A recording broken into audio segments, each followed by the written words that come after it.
Every time I see this, I just wonder, how on earth does it all work? But since the lights stay on and the internet's working, this all must make sense to somebody. Look at all these cables. Umani ng reaksyon mula sa mga Pilipino ang video ng CNN International anchor na si Richard Quest patungkol sa mga kable o spaghetti wires na kanyang napansin sa Mandaluyong City habang siya'y bumibisita sa Pilipinas. Sa isang video, makikitang nasa Pioneer Corner Sheridan Street si Quest at pinagmamasdan ang mga kable sa itaas.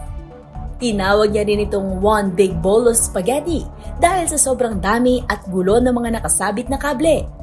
Kaya naman maraming Pinoy netizens ang nag-iwan ng komento sa naturang post ni Quest. At kahit ang social media personality na si McCoy Dobbs, hindi naiwasang mag-iwan ng komento sa post ni Quest. Nananatili sa Pilipinas si Quest upang i-feature ang Masungi Geo Reserve sa Rizal para sa isang dokumentaryong ilalabas sa Abril.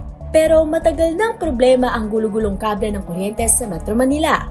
Mayo noong nakaraang taon, isinulong ang House Bill 10427 o Anti-Dangling Wires Act of 2024 na nag-uutos sa mga public utility providers na tanggalin ang mga nakalawit na kable.